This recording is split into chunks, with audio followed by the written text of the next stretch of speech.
ഈ കാലം ഒരു ബിസിനസ് കാലമാണ്. ബിസിനസ് എന്നത് ഒരു കാലത്ത് ഒരു പിടി ആളുകളുടെ, വളരെ കുറച്ച് ആളുകളുടെ ഒരു ഡൊമൈൻ ആയിരുന്നുവെങ്കിൽ, ഒരു കാലത്ത് ഉദ്യോഗം എന്തായിരുന്നോ അത് ഇന്ന് ബിസിനസ്സായി മാറിക്കൊണ്ടിരിക്കുകയാണ്. ഒരു 50 വർഷം മുൻപ് അല്ലെങ്കിൽ 60 വർഷക്കാലം മുൻപ് ഒരാൾക്കൊരു നല്ല ജോലി കിട്ടി എന്ന് പറയുന്നതിനോട് സമാനമായ തരത്തിൽ ഒരു യുവാവ് ഒരു ബിസിനസ് ആരംഭിച്ചിരിക്കുകയാണ് എന്ന് എല്ലാവരും പറയാൻ തുടങ്ങിയ ഒരു കാലം. ഞാൻ പലപ്പോഴും സാമ്പത്തിക കാര്യ വിദ്യാർത്ഥി എന്ന രീതിയിൽ ചിന്തിക്കാറുള്ള ഒരു കാര്യം, നിങ്ങൾക്ക് എന്നെക്കാളും അറിയുന്നൊരു കാര്യമാണ്, നമ്മുടെ നാട്ടിൽ എത്ര ബിസിനസ് ആവാം? എനിക്കതിനൊരു ആൻസർ ഇല്ല. വളരെ വിദഗ്ധന്മാരായിട്ടുള്ള ആളുകൾ, സാമ്പത്തിക ശാസ്ത്രജ്ഞന്മാർ പലപ്പോഴും ആ വിഷയം ചർച്ച ചെയ്തിട്ടുണ്ടെങ്കിലും 10 ലക്ഷം പേർ താമസിക്കുന്ന ഒരു നഗരത്തിൽ, 25 ലക്ഷം പേർ താമസിക്കുന്ന ഒരു നഗരത്തിൽ, അല്ലെങ്കിൽ 50 ലക്ഷം പേർ താമസിക്കുന്ന ഒരു നഗരത്തിൽ എത്ര ബിസിനസ് ചെയ്യാം എന്നത് വലിയൊരു, നമുക്ക് കേൾക്കുമ്പോൾ വളരെ ലളിതമായ ചോദ്യമാണ്. പക്ഷേ അതിന് ഒരു ഇൻഡെക്സ് ഉണ്ടോ? ഇത്ര പേർക്ക് ഇത്ര ബിസിനസ് എന്നൊരു ഇൻഡെക്സ് ഉണ്ടോ എന്നൊരു ചോദ്യം ഞാൻ നിങ്ങളുടെ മുമ്പിൽ തുറന്നു വയ്ക്കുകയാണ്. എനിക്ക് തന്നെ തോന്നിയിട്ടുള്ളൊരു ഉത്തരം,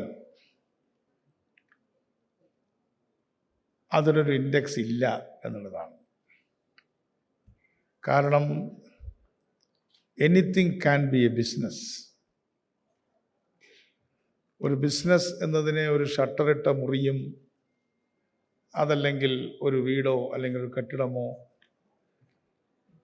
പഴയ ഭാഷയിൽ പറഞ്ഞാൽ ബ്രിക്ക് ആൻഡ് മോർട്ടർ ഉള്ള ഒരു സംവിധാനമോ ഒക്കെ ഉണ്ടെങ്കിലേ ബിസിനസ് ആവുകയുള്ളൂ എന്നൊരു ധാരണ ഉണ്ടായിരുന്നുവെങ്കിൽ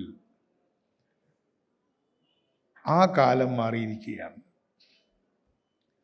ഒരു കാലത്ത് ഗവൺമെൻറ് ഓഫ് ഇന്ത്യ ബിസിനസ്സിനെ നിർവചിക്കുന്നത് സ്മോൾ സ്കെയിൽ എൻ്റർപ്രൈസ് എന്നായിരുന്നു.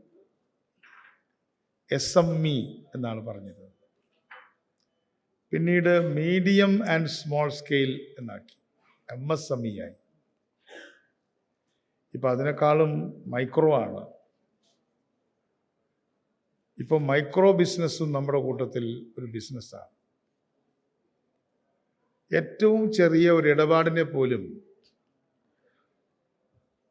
ഒരു മാസത്തിൽ 200-300 ട്രാൻസാക്ഷൻ നടന്നാൽ പോലും അതും ഒരു ബിസിനസ്സാണ്.